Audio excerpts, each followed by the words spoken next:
might have some new fans here tuning into the show for the first time ever because we interviewed David Pakman. He's a YouTube sensation with a big following who listens to him for news and opinion across the internet. And he and I have a great interview talking about kids, talking about the state of the world, talking about what it's like to do political content in this whole environment. Yikes. But before we get to that, we have to address a situation. We have to address a Pope situation. Oopsies. Did Vice President JD Vance kill the Pope, or I'm not saying he did. or did we touch a little bit too close to the sun when we blasphemed the patron saint of content creators?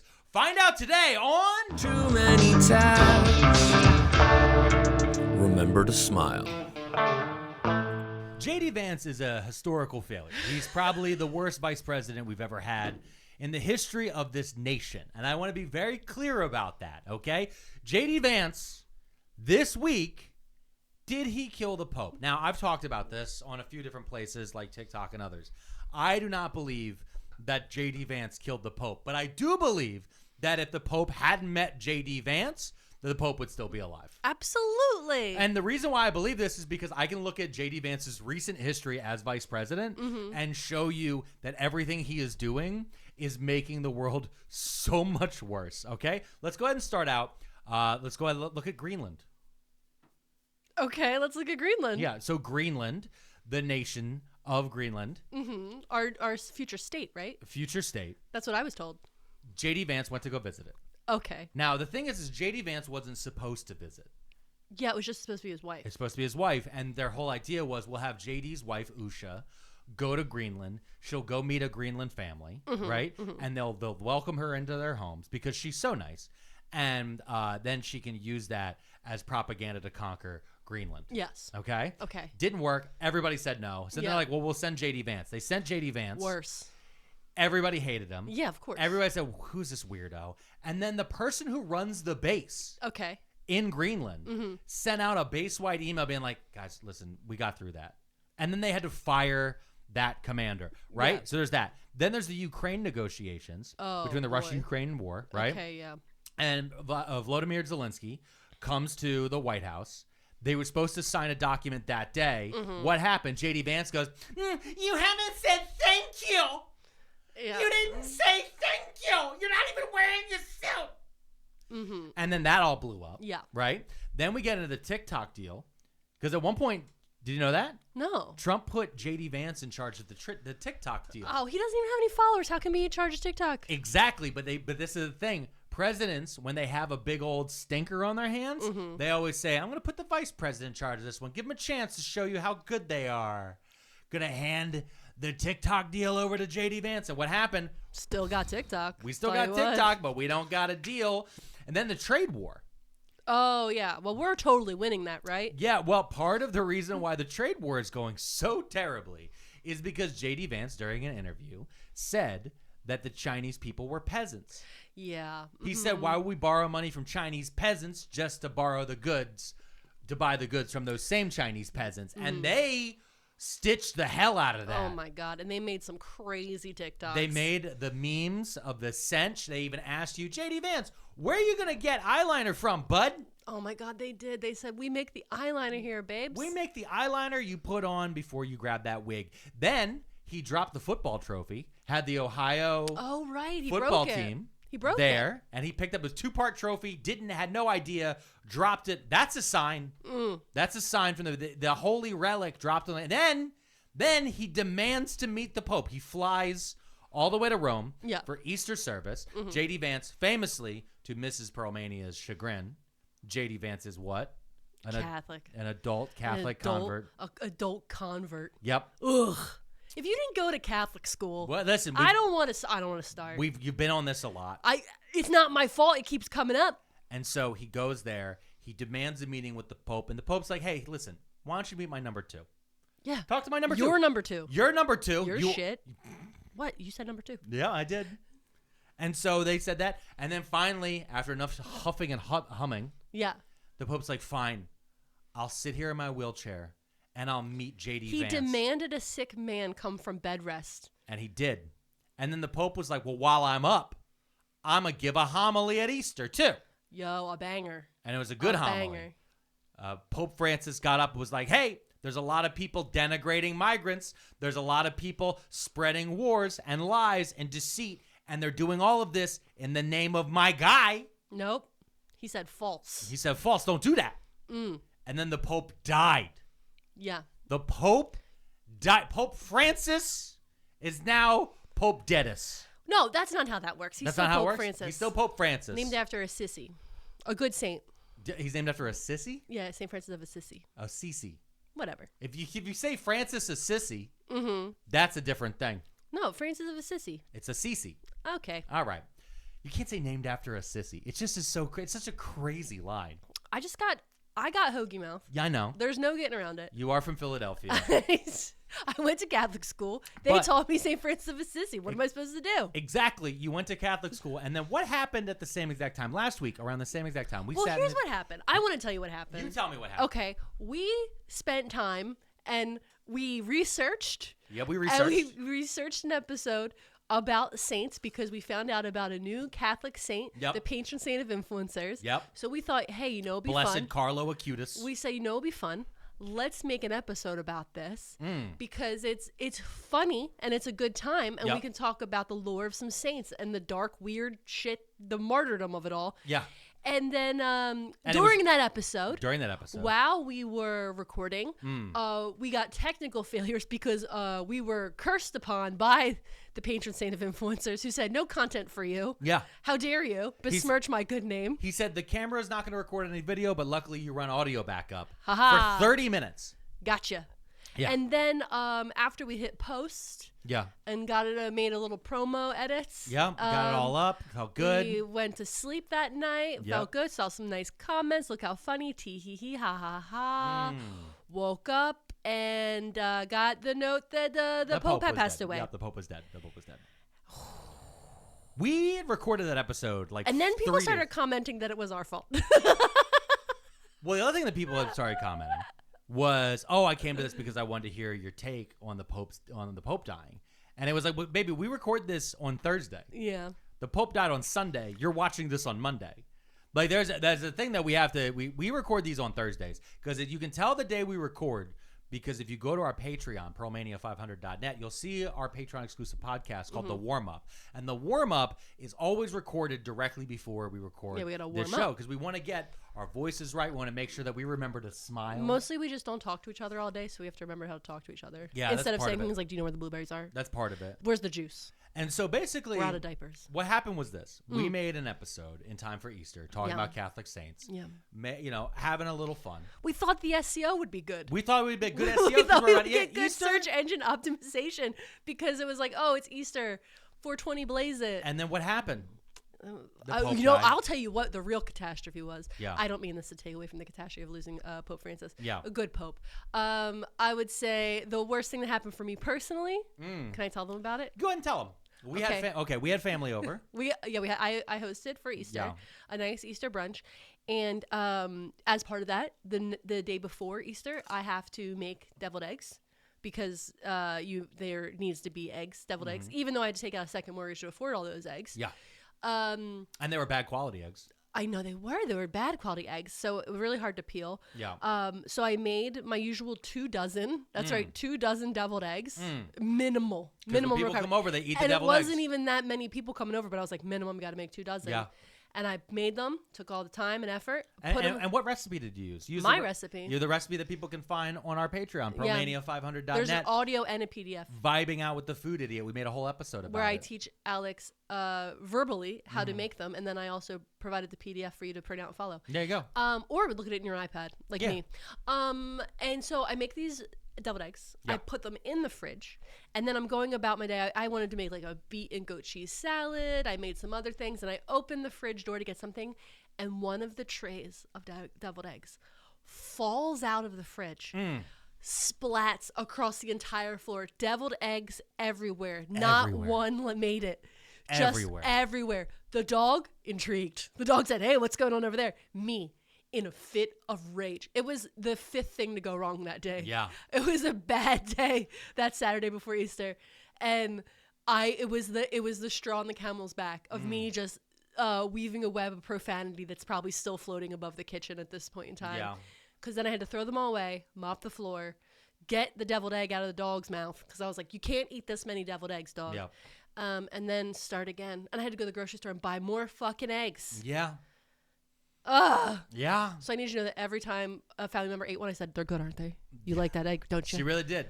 And they were good. Yeah, they were. They had Great. the right amount of paprika. Also, this week, for those of you guys just joining us, we also had a episode of the Story Report that we just dropped. And I want you guys all to check it out. It's Harriet Tubman live in concert, a novel by Bob the Drag Queen. And then we even made a TikTok promo for it. And Bob the He Drag commented Queen on it. commented. He commented. So there might be some little tie-in on that soon. But yeah, we got that right here. Harriet Tubman live in concert, a novel by Bob the Drag Queen. It's up on YouTube and wherever you guys listen to this podcast. And now, Mrs. P, we're going to do this episode a little bit different. What?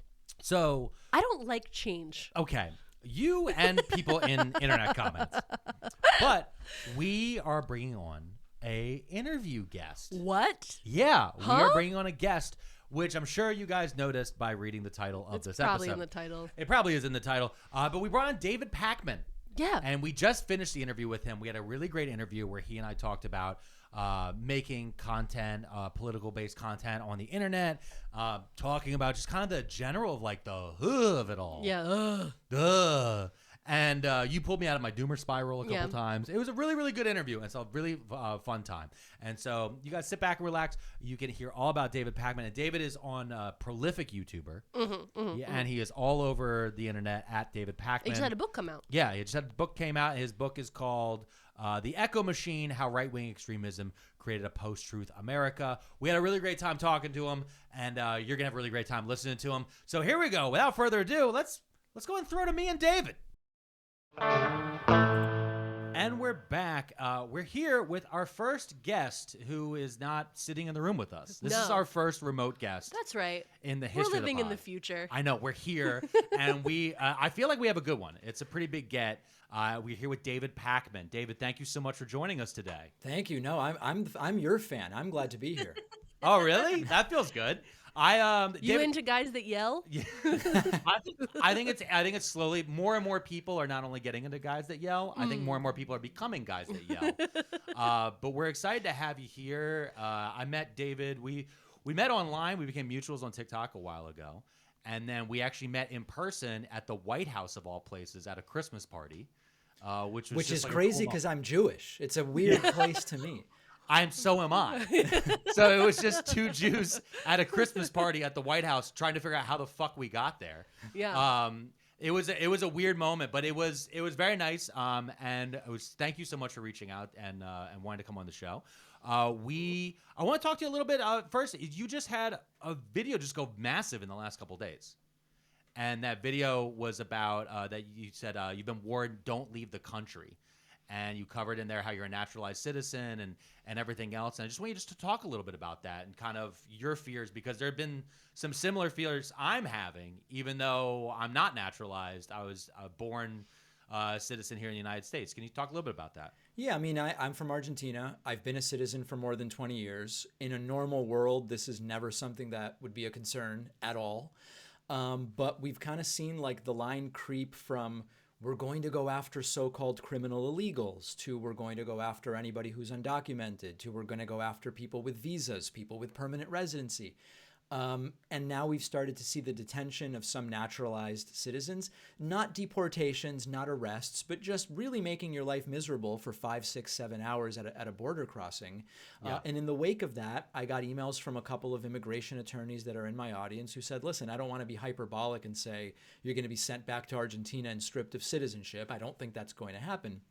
But it might be unpleasant at the border, given the focus that seems to be growing on those with views contrary to that of the current administration, combined with now targeting or at least harassing to some degree naturalized citizens. I'm not saying don't go necessarily, but if you do have a plan and know exactly which lawyer you would call if you start to be hassled at the border. Yeah, no, it's been a really terrifying thing. Actually, my parents told me, because my parents are both older, they're AARP members. AARP is now putting out 6 steps to take to secure your data and digital devices when crossing the United States border. Like that's AARP. This is for people who are retirement age, 60 plus or 55 plus. They're like, that's how normalized it's already gotten in the police state feeling about it. And I was really struck when I watched your video because it's also been a thing that I've been kind of terrified about. Back in 2006, when George W. Bush was president, and I had a third shift job and was partying a little bit too much. You know, there was times where I thought maybe if a helicopter was flying a little too low, they might have read my MySpace blog. But now, being a content creator, especially one that's been in the political space for the last couple of years, and I know you've been doing it for a long time too, there's like, part of me is like, oh, if I'm not on a list, there's got to be, I have to be on a list, right? Like I think there's quite a few lists. There's quite a few that are going around, especially when knowing that like some of the people that I've talked about who are now in higher levels of the administration, I'm thinking like the date right guy. You know who I'm talking about? I do know exactly who you're talking about. Yeah. Yeah. And you know, there's this weird thing because on the one hand, I don't want to make myself the main character of anything. The idea, it's sort of counter to my personality to think anyone in the Trump administration at any level is thinking about David Pakman, right? Like my personality resists that idea. Yeah. And then at the same time, the official Trump Rapid Response account has published some stuff from my show. And, you know, it's like, it just seems to be all creeping a little closer than maybe would make me comfortable. Yeah, no, I understand that. And my narcissism will get me though, because like if somebody with only like 50,000 TikTok followers, like, and this guy is the leader of the, I'll be like, wait, whoa, I just broke 3 mil. Like that'll be the subconsciously would be the part for me on that a little bit. You talked recently, you have a book that just came out, The Echo Machine, How Right-Wing Extremism Created a Post-Truth America. I haven't had a chance to read it, but I did see recently you were talking about somebody reached out to Amazon about it. Oof, this is a whole other can of worms. So someone who appears to work at Amazon AWS, which is their cloud server wing, posted a screenshot of something that is consistent with their internal communications sort of like format, right? So could it be a copy? It could be a copy, but it's someone with deep knowledge of AWS with a screenshot that's consistent with what they look like. Posted an email that essentially said, to move forward on renewing our contract for cloud services, these are some books we want not to be carried. And my book is one of, you know, a dozen or so books that were on that list. For now, the book is still on Amazon. It's not been removed from Kindle. It's not been removed as a hardcover book. We still are told we have no reason to doubt the authenticity of this. We saw the Hegseth DoD cancel some consulting and cloud storage contracts with other companies over political reasons. It all kind of fits. Yeah. Could it be some elaborate ruse? I mean, maybe, but it's feeling less and less likely. I don't think it is solely because we've seen them go after so many different people and organizations that even have glancing touches of opposition against the Trump administration. I'm thinking specifically about all the different law firms who have been pointed to where they're like, well, you have clients who have sued us. And so that's why when I saw that, it would have to be, the biggest thing with this administration is they're very dumb and they're very lazy. And I don't see them having that type of level of being able to go into fake internal Amazon communications and internals, and then going down here and creating a fake list and all these different things, and then uploading it to a subreddit to get into this side, like little side thing.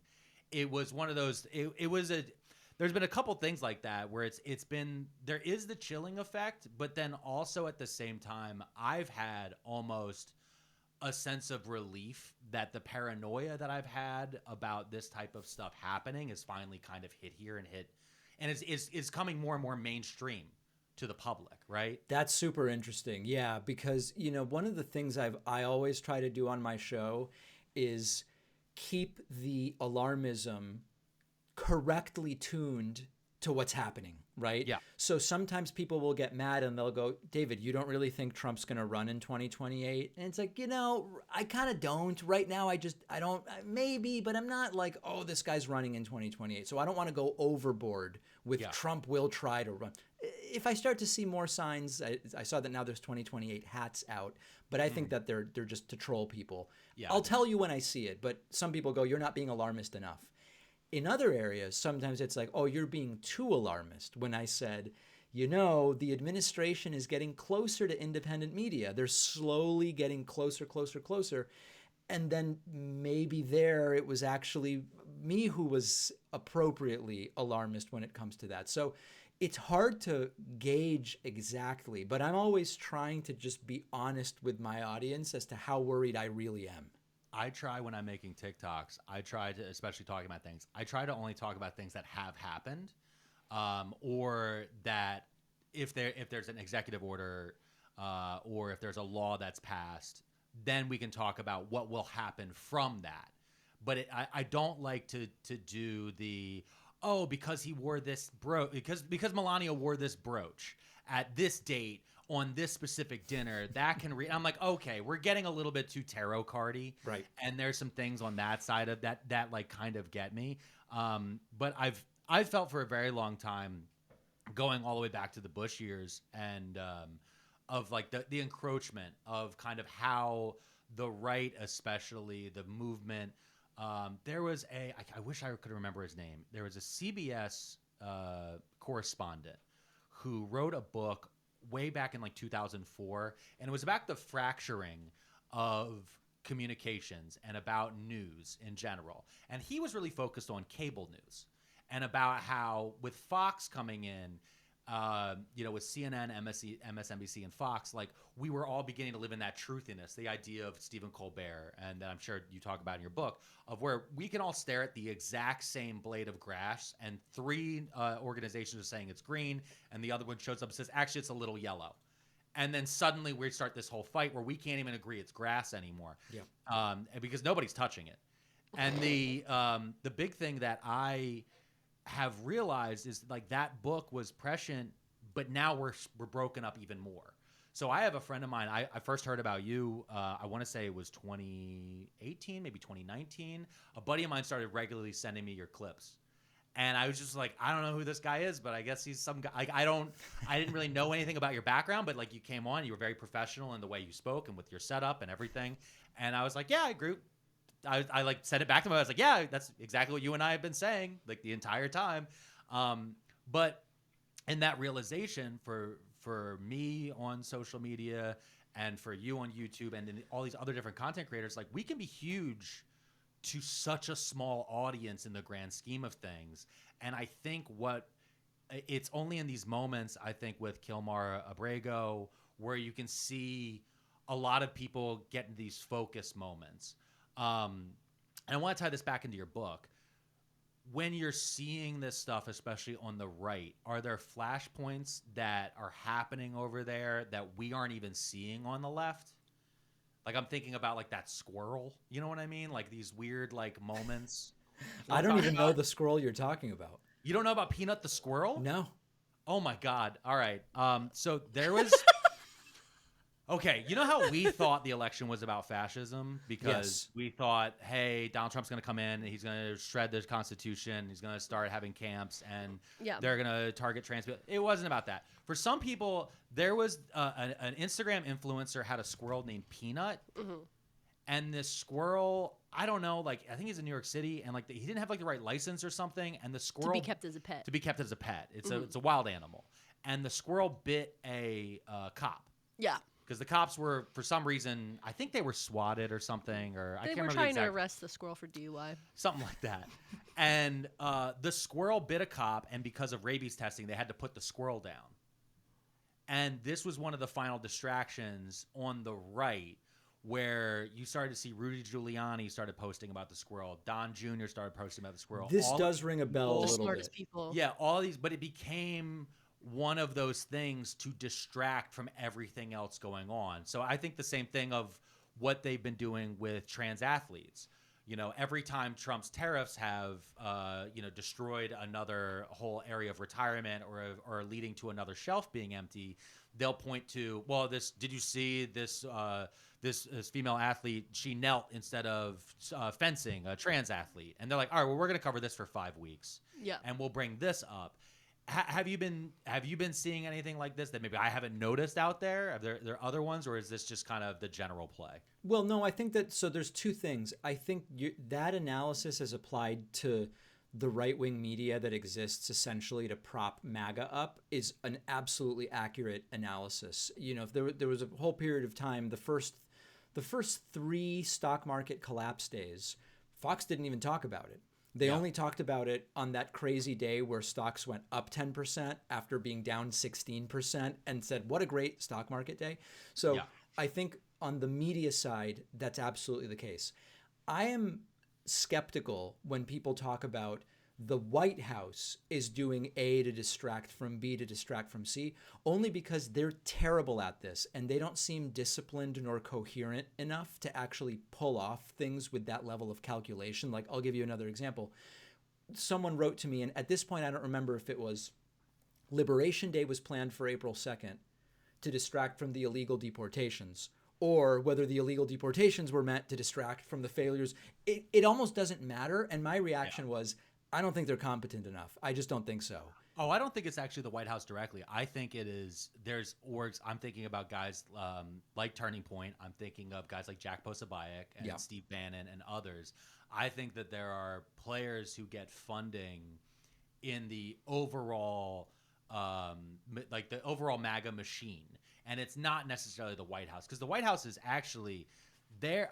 I would actually want to thank the White House Instagram and social media team, because they have made such a great case against the Trump White House. I mean, when you go into ASMR videos of deporting people, when you do the Studio Ghibli AI, where they showed the lady crying, like the person that they were arresting was a accused fentanyl dealer who was found guilty and all these different things. They had a picture of her. They didn't have to make a Studio Ghibli AI. Like, they just keep, they're so brain rotted, I think, from being inside these 4chan memes and being inside of Elon's Twitter for so long, that I think they think that the general public has moved in a direction that most people haven't. Yeah. And I think that I think what you're saying, though, about like not leaning too much into the distraction of the distraction of the distraction, and just like actually just acknowledging what's happening in the moment. I've been watching you more. I've been watching more Phil DeFranco and other people like on YouTube, of just like cutting through and being like, this is what's actually happening today. I think is such a difficult thing to cover. And so I just I'm really drawn to you kind of going into the distraction of the distraction side of thing. Yeah, and the other thing that you're making me really go for that. The other thing you're making me think of also is, it's hard to cover just what's going on when there's so much crazy stuff going on. That's number one. But number two, we really are starting, the sort of thing we're seeing has significant historical parallels. And so I'm finding a lot of salience in saying, hey, you know what? If you look at 20th century authoritarians, we saw some themes telling the public that what they are seeing cannot be believed and that they are the ultimate sources of truth. Attacking media outlets adversarial to them. Starting to play games with who counts as a citizen, resident, person. All of these things, these do have historical precedent.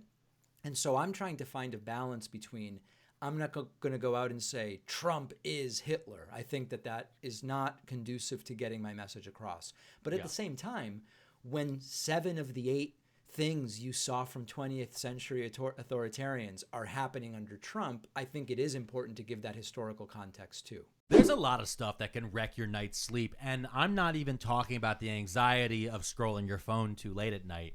You can have night sweats from it just being too hot here in the spring and you haven't put the air conditioner in. You can have back pain. Your partner, she could snore like a bear.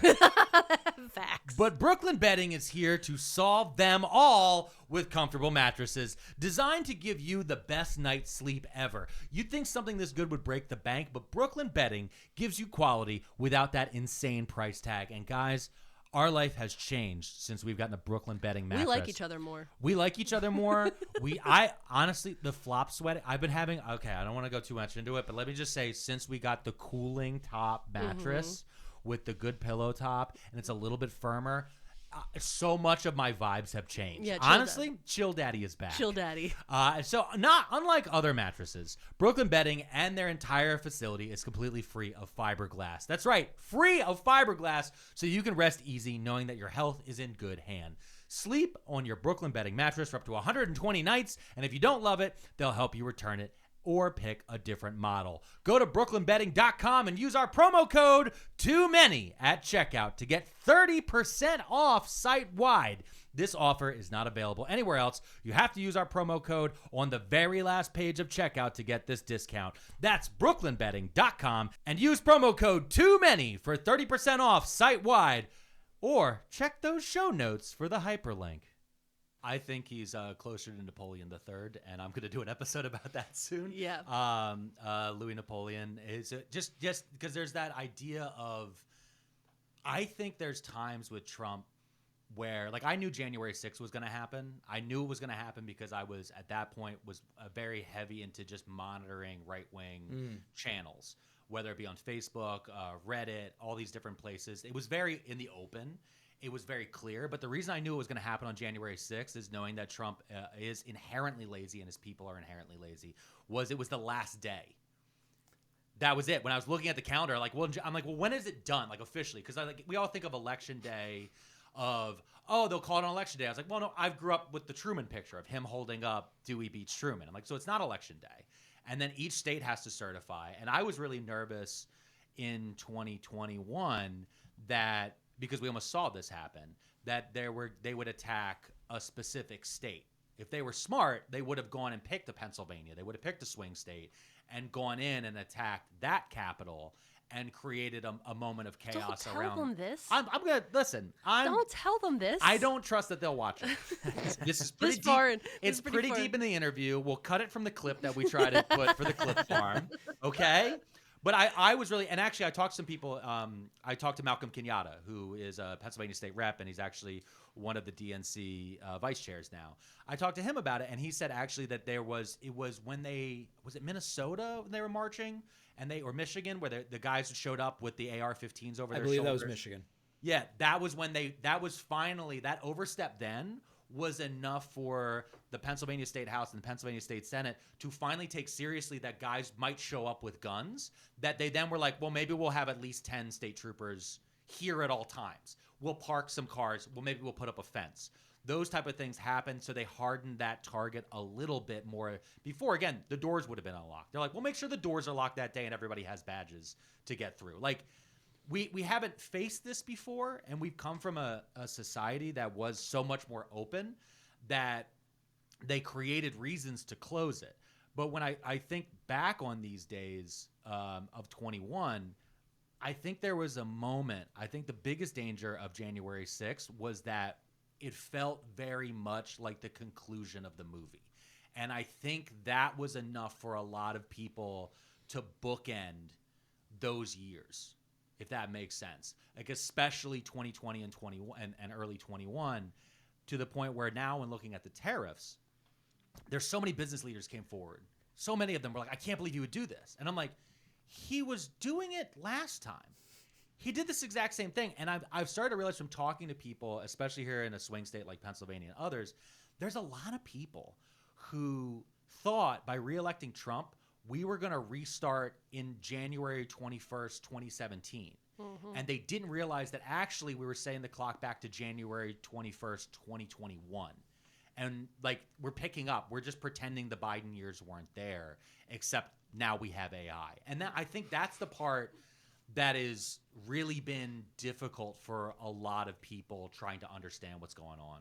I think that there's a lot of truth to that, and there was also some resistance. You know, some of Trump's right-wing defenders would say, don't believe all the stuff that he says he's going to do. He's not really going to try to do a lot of that stuff. But there were also some people on the left who were assuming, I doubt he'll really try to do all of this stuff. And it was interesting because it sort of became like a horseshoe to this idea that there's just no way he's even going to try a lot of this stuff. And my analysis was, well, I think we have to look at term number one as the guidepost and then say, take away the additional election left to run, which disinhibits, add another 4/8, depending on when you start the stopwatch, of sort of like deterioration into radicalism and incoherence.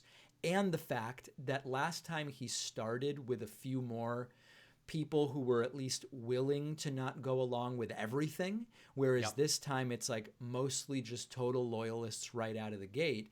That concoction, that recipe together, is one that does not suggest to me Trump won't do the things he's promising to do. We should assume he will try to do them and focus on, do we have the guardrails to stop them, rather than just sort of hoping he's just talking and he's not really going to do it.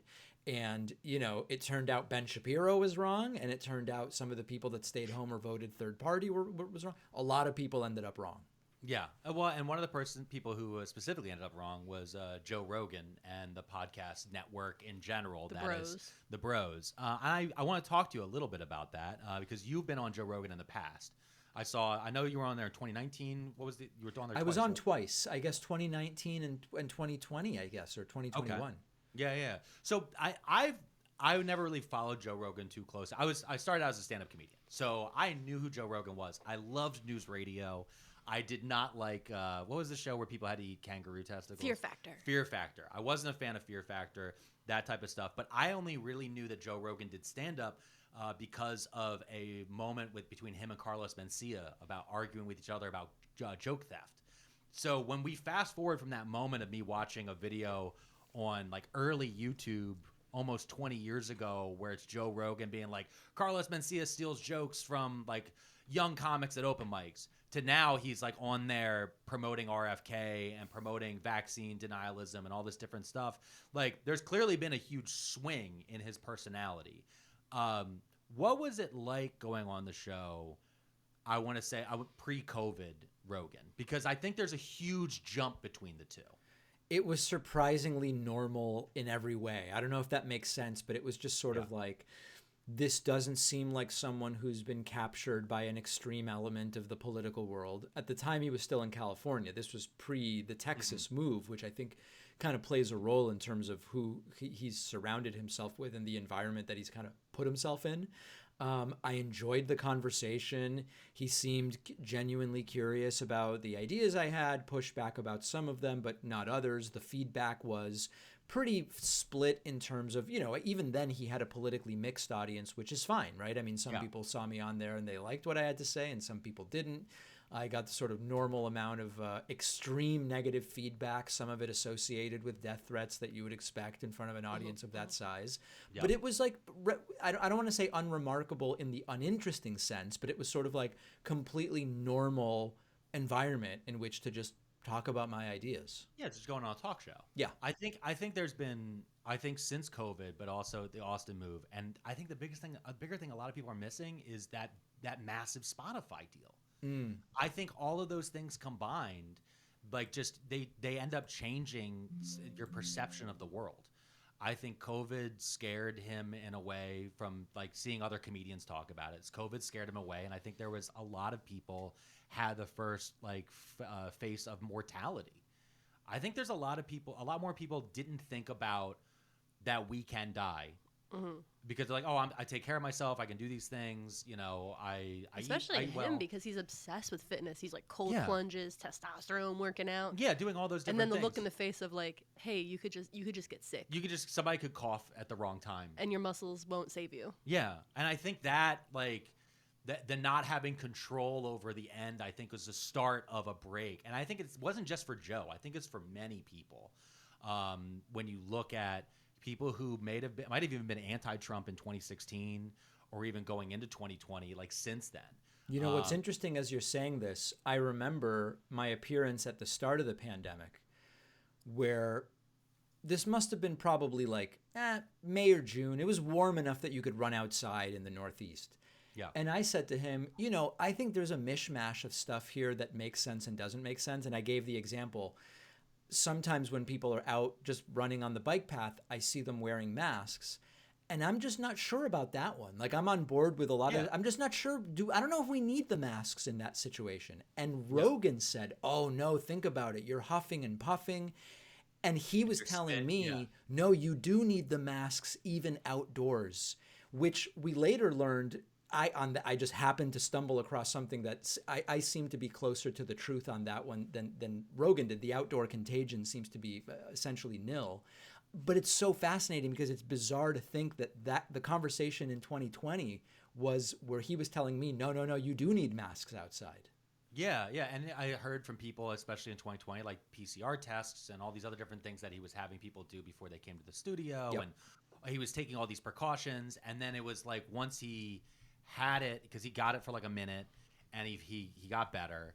And once that happened, it was like, well, now I faced it. I faced this big, I had my factor with my fear, and I faced it, and it hit, and I survived, and now here I am, and so now I'm not afraid of it anymore. Yeah, he had survivorship bias. Yeah, exactly, and I think that played out with a lot of different people. I think the other thing that I'd like you to talk about a little bit is something that I was caught off guard by heavily post this election. Now obviously post-election people view Rogan as more right-wing. He's having on more people, and it seems with that capture. But there was an interview with Don Lemon did on the street where, and I don't know if you've seen Don, will just like, he's walking his dogs. He just stops random people and asks them. We just got Don on the loose these days. It's just loose Don in the street. And he always has the dog. And I'm like, you're double dipping. You're double dipping. I know that you're like, you grab the camera guy, like dog needs to pee. Let's do some man on the street interviews. But he interviewed a college kid on, I don't know what campus he was on. And he's like, well, where do you get your news? And this is, again, post-election. And he said, I get it from, like, a lot of different sources. I like non-biased sources, like Steve Crowder and Tim Pool. And, like, Christ. My brain first thing exploded. And immediately I was like, what? And I lost my mind. But I know that, obviously, you and I are more aligned when it comes to our politics. You know, we're more center-left. Some people, depending on if you're talking to my uncle, maybe far left. But is there something that you can speak to of like how you've seen these guys try to label themselves as non-biased, how you've seen these guys try to hide these type of things? Or like, I feel like on the left, we almost like, we almost signal too much of our bias. We don't let the people decide whether and where we are. Right. And I don't know, like, what do you think about that? So there's a lot there. I mean, first thing is, it's not even news what Tim Pool and Crowder do, right? So like the first media literacy kind of, post here to talk about is we're all doing opinion, really. Yeah. We're just in the opinion space. And so like one media literacy problem in the US is a lot of people can't tell whether they're watching news or opinion. First problem. Secondly, Tim Pool especially has really played up this whole, I'm a centrist, I agree with the left, I agree with the right. But, we know that he's become a Trump supporter. He went to the White House and sat in the new media seat and asked like the most suck-up, subservient question, which was like, Caroline Leavitt, can you criticize everyone who's been so unfair to you? Or like like it was so long. It was so much longer She than can't that. Criticize God. It was sad. Who's been the most unfair. It was so long. It was such a long question, yeah. It was like such a setup of can you speak for a moment about how everyone in this room here pushed the following 9 hoaxes, and then at the end talk about how great I am as a smart little boy in my beanie.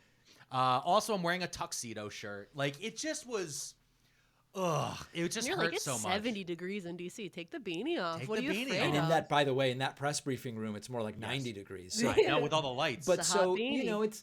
I think there's sort of two problems here. There's an audience that has such low media literacy that they don't even really know what they're getting. And then there's people who want to mix, like I'm clear with my audience. I'm independent in the sense that I am neither a member of the Democratic Party nor part of any media network. That's what I mean by independent. I don't have editors. I don't have a party that says this is our messaging. But of course, I'm biased in the sense that I have an opinion and the show is based around my opinion. I'm not doing the original reporting. I'm saying, here's what Reuters found. Here's my opinion about it. And I don't want to be like, oh, we're just too honest. But there's a degree to which by reminding the audience of this, then they turn on Tim Pool and he goes, we just give you the truth here and I'm a centrist and blah, blah, blah. And that's kind of how the problem perpetuates itself. Yeah, no, I just feel that so much right now when it's almost like Batman versus Joker rules. You know what I mean? Where it's like there's this feeling where we want to be right. Like we want to be on the right side, and we've listened to even if stuff like I'm not a journalist. Everything I do is opinion as well. And I try to make sure I say that. I tell people where to go get good sources Right. and where I get my news from and kind of point people in those directions. And it's just, it almost feels sometimes of self-defeating when I look and I see, the Tim Pools or the Steven Crowders of the world. And I look at them and I'm just like, they have so much money. Why are you miserable? Why are, it's just such a, It's like the MAGA people that are still angry even though they won. yeah. They're just still just raging in the streets with their flags on their cars, pissed. And I'm like, you won. Yeah. This is what you wanted. Yeah, Why are you pissed? They got rid of books. You were always mad at books. They got their measles back. You're supposed to be excited. Yeah, I just don't. I don't know. I'm reminded of when Democrats, in an attempt to, in an attempt to do what? I'm not sure. I remember when Democrats essentially forced Senator Al Franken to resign. Yes. Oh, yeah. When he had this controversy. I think it was like he sort of pretended to touch a woman's breasts while she was sleeping. It was a picture. I think it was an USO tour. It was a picture. I want to say in either Iraq or Afghanistan, and they were in a troop carrier, and he had his hands out as she was sleeping. And I don't think he was even actually touching her. I don't think he was. And it was like somebody snapped a picture, and then it came out later. And it was a circular firing squad. And it completely predated. I mean, listen, I don't know how big of a deal it would have been if that picture was from when he was a senator, but it wasn't even. It like completely predated even being a senator. And Democrats kind of slowly but surely lined up and said, oh no, if we're going to hold ourselves to the same standards we hold them to, then he probably needs to resign. In retrospect, I don't think Democrats would have pushed for that today, especially with everything that's happened since then. But it was sort of an example of a self-inflicted whatever. Yeah, and I mean, listen, I'm sure that when Mayor Cuomo comes to power, he can explain to us. I mean, because we've had this. There's so many times where the circular firing squad has been a really, really rough thing. But I think the other thing has been trying to navigate. The Democratic Party has become the catch-all party in the United States. I think once MAGA took over the Republican Party completely, that anyone, I mean, right now you have Bill Kristol standing. Bill Kristol posted maybe the abolish ICE people were right. Like Bill fucking Kristol? Like my brain broke on that. There's been moments like that, and I see the people at the Bulwark, and I see others, and I'm seeing this new fractures and splits that are happening on the left. And then there's also groups of people who believe that the Democratic Party as a whole should be abandoned. I'm not of that group. I believe that we need to reshape the Democratic Party for not only the 21st century, but looking towards the 22nd. And actually believing that this country will exist in 2 years, I think is probably one of the hardest thing for any of us to actually get to. Like I can't tell you for how long on the internet I've seen people be like, 250 is when empires fall. 250 years, that's when empires fall. What's the date? And I'm like, sure, I don't know which book you photocopied that out of, but can you point me to all the other empires that stuck around and all these other different places and times and republics and things that have existed? And we go through changes. And I think that right now, I mean, with David Hogg talking about primarying people in safe seats, I think that's smart. I interviewed him yesterday, actually. Yeah, I think it's smart, and I think it's something that the party itself should be looking at. I think one of the biggest things that the Democratic Party has made a mistake on, whether it be Hillary Clinton or Kamala Harris or any of the other candidates that we've had kind of bubble up over the years, there's a lot of it's their time, and whenever we say it's that person's time, everyone should get in line, we lose. Yeah. And the same thing happened to the Republican Party. When it was John McCain's time, he lost. When it was Mitt Romney's time, he lost. And we have that same exact thing happen at the state level, whether it be for the Senate or for governors or any of these different things, as you have people who work up through the party. I think every contest should be for that year and should be happening in that moment, and be aware that everything can be pulled forward. So I'm happy to see that Dick Durbin isn't going to seek re-election. Right. And others. I think that it's time for, I personally, I don't know how you feel about this. I feel like 72 is like the max. And that's like, you got to be real good. Hey, that's young Pope age. It's very young Pope. Young Pope. Young Pope age. But I feel like 72 is the age of, like, once you hit there, don't seek re-election. I'm less sure whether we need an age limit or a term limit, or I don't know exactly what we need. But what I'm convinced of is that the average age right now of the leaders is not representative of the population at large and the needs of the population at large. Now, it makes sense that leadership would skew slightly older than the average because experience does matter. And so, if for every 72-year-old you need an 18-year-old, then okay, the way that you get a perfect average doesn't make sense. But I do think it's very situational. I mean, you look at someone like Bernie and the crowds he's getting and how effective he is at catalyzing people. That to me seems very different than someone like a Chuck Schumer who is trying to be edgy by introducing the F word in a completely forced way, but beyond that is not really connecting with people. I think it's really kind of a case by case basis sort of thing. I think my bigger problem is that some of these guys have never set up, and you see this in monarchies, and you've seen this in other areas where if you don't set up a successor, if you're not grooming a successor, and they're never thinking about when they're going to leave, instead they're thinking about legacy. Right. And they're not thinking in many of these cases of, I'm going to make sure that there's this one if I'm in the Senate, there's a congressperson I've been working with, or there's somebody over here. Instead, it's just like, well, I'm done, I'm out, instead of trying to keep along with the policies that they've built up that they could shore up on. And I think that's kind of more where I've been seeing where I don't necessarily think it needs to be a constitutional amendment, but I think it should be like a general thing that we keep in mind, both as voters and maybe inside of the parties themselves, of like, hey, 72, hey, buddy, you're 70, you're going to do this. How much don't you want to sit on a boat? It's always my feeling of like, I'm 70, like my parents are 70. My dad doesn't want to be in the White House. My dad doesn't want to meet President Xi Jinping. Like, my dad wants to watch baseball and then tell me that the wood I got with the fix my fence is wrong. Like, that's what my dad wants to do. He doesn't want to debate over whether or not we should fund LIHEAP. Like, that's a different, I just feel like that is a different thing. But the other thing I feel like is I'm a new parent. My wife and I, we have an 18-month-old, and we were speaking before the show. You have a daughter. She's almost 3.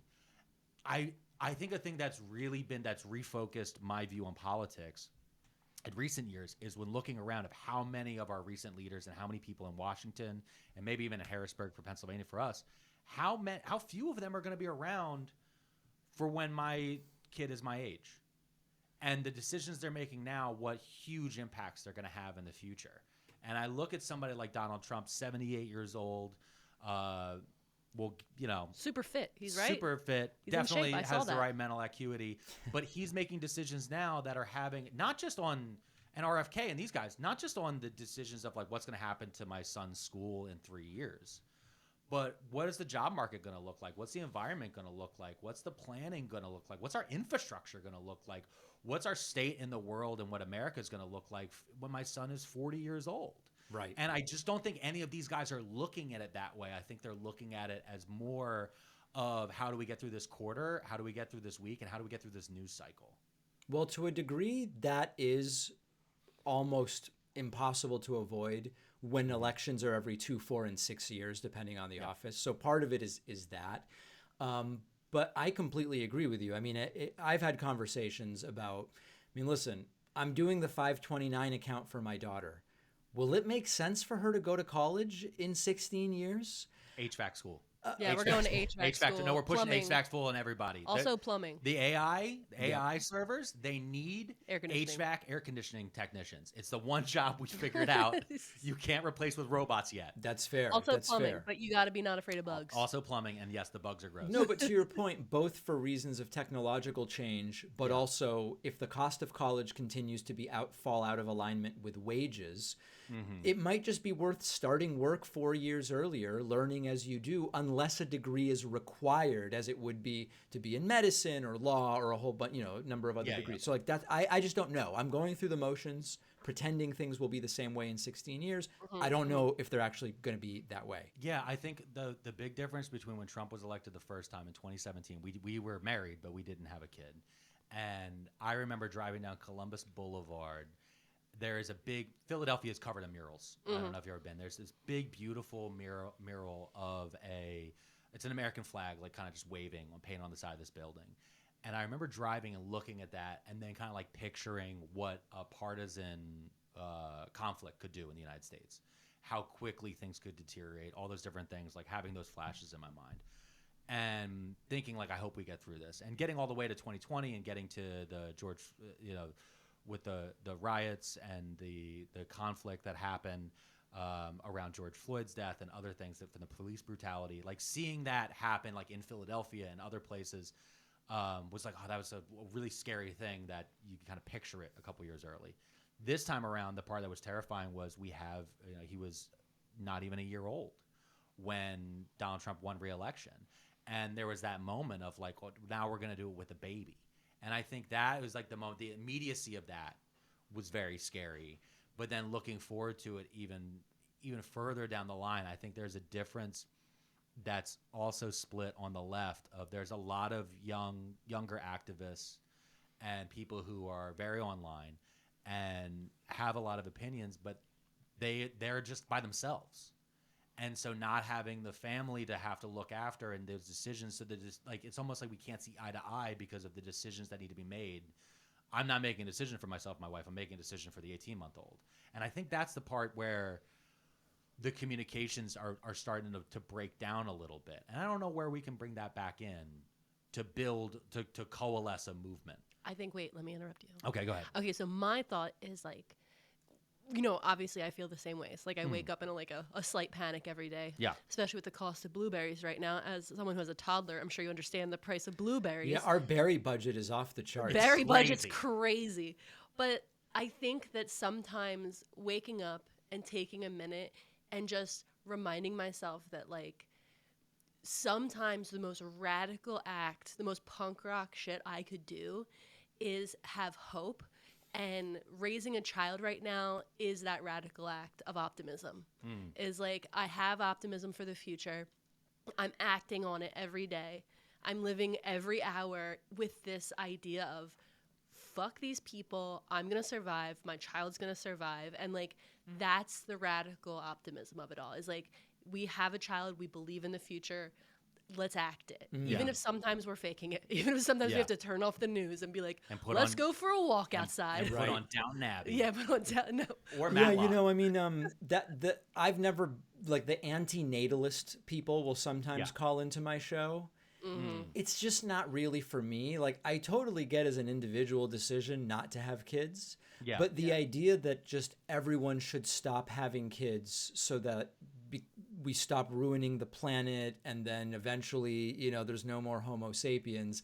It's hard for me to get on board with that. And I don't know if there's something just sort of like genetically inbuilt in most of us that resists that idea. I respect anybody who doesn't want to have kids. We didn't have a kid till we were 40. Right? Yeah, we did. And it wasn't a decision that we came to lightly. We spent basically most of our life, under the idea that we didn't want to have kids. Right. And so, like, I completely understand that. The anti-natalist thing is weird because I know that when a while ago I was being attacked for some fucking reason, and one comment that stuck out to me was I knew I shouldn't have trusted him the second he announced he was going to have a kid, because who would bring a kid into this world? And I was like, well, then fuck you. I don't want your opinion. Like, that was right. my my view on that is, if we're going to, there are problems that it might take longer than this generation to fix. Yeah. And if there's no more kids, there won't be anyone around to fix them. So that's kind of my view. And then the other, I've recently been reading a biography of this philosopher, Derek Parfit. And one of his areas of focus is future persons, and like, how relevant is it? How much should we distinguish between harm to a living person versus harm to a future person? And so sometimes there's this like thought experiment. Imagine that I throw a piece of broken glass out in the backyard, and some kid might step on it tomorrow, or some kid might step on it in 150 years because it'll still be there or whatever. Is the damage to the kid in 150 years less important than if a kid steps on it tomorrow? I don't know the answer, but it's a philosophical question to get into, like, how should we think about harm to future people and sort of like what we're doing today. And a lot of these questions are really difficult to answer, but none of them point me to we should stop replicating Homo sapiens. Yeah. It's funny, actually. What that reminds me of is Tim Russert had a book, Tim Russert from Meet the Press, and he talked about his dad. And whenever they had broken glass, his dad would put the broken glass between two pieces of cardboard and then tape it because he was so afraid the garbage man would cut his hand. And I read about that in a it was actually from crack.com. It was an article that one of their editors wrote that was about how with social media and television, we've expanded the amount of people that we can process because, you know, smaller villages and smaller collectives back in the day, it was about 75 to 100 people is the amount of people that you could put in your brain. And we've started to fill them in with Donald Trump or Barack Obama or the Kardashians or, you know, Tim Pool or these other people have started to fill these slots in to the point where we don't think about the garbage man anymore. That's just, he's as the kids say, he's an NPC, a non-playable character that is going to pick up the garbage and put it in.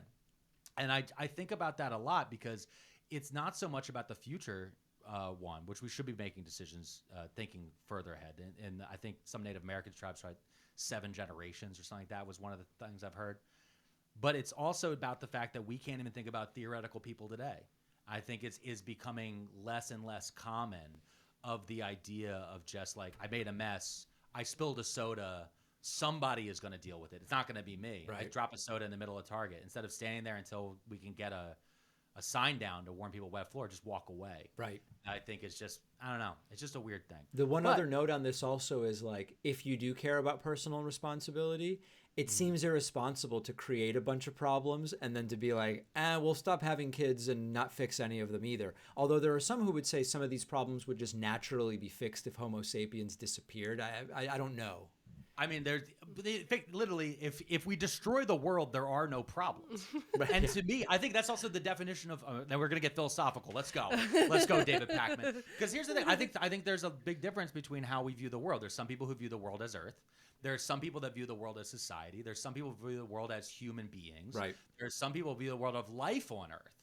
I mean, listen, we're not going to destroy the actual rock. We're not going to make the magma core disappear. We can't do that. We don't have that ability. Not yet, anyway. Not yet. They're Listen, when the God working on Emperor and it. the Omnissiah come together in Warhammer 40K, we can do everything. But I think to me of like the destruction of the world is that idea of the end of humanity or making the place unlivable.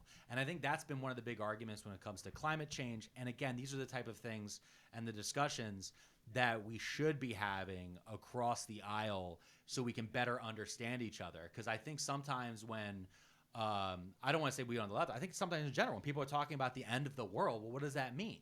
Some people say when the end of the world, they think, oh, well, then this trumpet's going to blow, and then all the good people are going to get sucked up into heaven. Right. Then other people view the end of the world means there's no drinkable water, and so there's no people. Like, and I think that's the definitions are getting mixed and lost across communication, which is why I really appreciate what you've been doing, and I really appreciate your book, The Echo Machine, How Right-Wing Extremism Created a Post-Truth America. You see, I'm learning Look how at to be that. an interviewer. Look at that. Learn how to wrap it all together.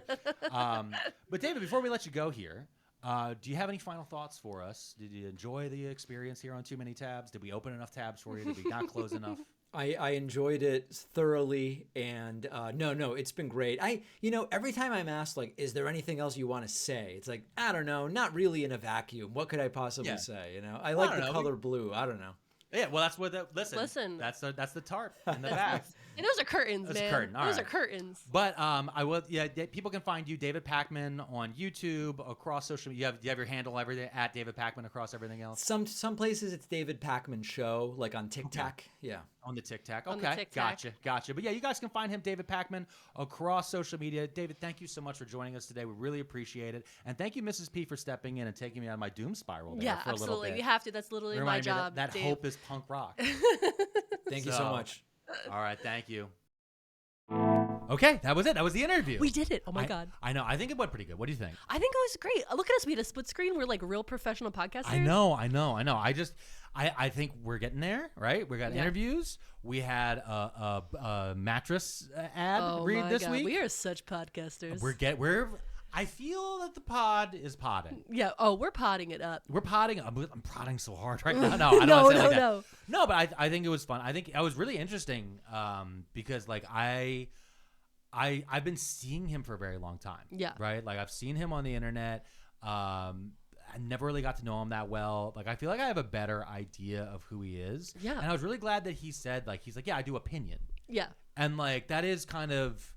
I mean, we all know you do opinion. Oh, okay. Wow. Okay, you're just gonna say I'm opinionated? Oh yeah, no. Yeah, I'm You very think you're opinionated. not? I think I'm very What are you opinionated. talking about? But I think there's that difference that we do get messages all the time, people thinking that I'm more news, that I'm more of a journalist, and I'm not. And I found that interesting when we were talking about those things. And there was just a bunch other in there of like talking about our kids, and I wanted to lead Cost of blueberries. the cost of blueberries. But I think I wanted to lean more into that because it was the thing that's always kind of annoyed me. When the second I saw that David has a family, like oftentimes when people talk, rarely do families get brought up for men. Yeah. And I think that's the thing. I think that's what I'm gonna do. Yeah. I'm not gonna put my hand. I'll put my hand here on Harriet Tubman live in concert, a novel, and I'm gonna try to do that. If a man has children, Yeah. tell me about your kids. Yeah. Tell me about your kids. Tell me about your family. Your family. Tell me all about it. Well, listen, I feel like we did a lot this episode. We did a talked lot. about the Pope. We Yeah. talked about the failures of JD Vance. The many failures. The many. I mean, what did I wrote that mean comment and people are still liking it right now. It's I very said funny. like I think I wrote if JD Vance's mom loved him, she'd be so disappointed. People were like, "Yo, this is really mean," and I said, "I know." Let me tell you something. Sometimes I'm really mean. There are few people that are meaner than you when you want to be. It's true. But what I will say is on our upcoming episode, we have a lot of fun things planned for the next couple weeks. Oh my and, gosh, it's about to go crazy. Want y'all to stay tuned. So make sure that you like, subscribe, you comment. If you're on iTunes or on Spotify, give us that star rating. Yeah, tell us what you think about the interview. Yeah, and also if you want to hear our new Vibing Out with a Food Idiot that's coming out this week, you would see that. Yeah, I'm excited. Over at Pearlmania Writing a 500 recipe right now. Pearlmania500.net to join our Patreon. Guys, thank you so much, and we will see you next week. Too many frauds and too many scammers that we wish weren't real. Too many cons and too many spammers, and we're starting to feel like we've got too many tabs open. It's too many tabs. Remember to smile. I have information that will lead directly to the arrest of Hillary Clinton.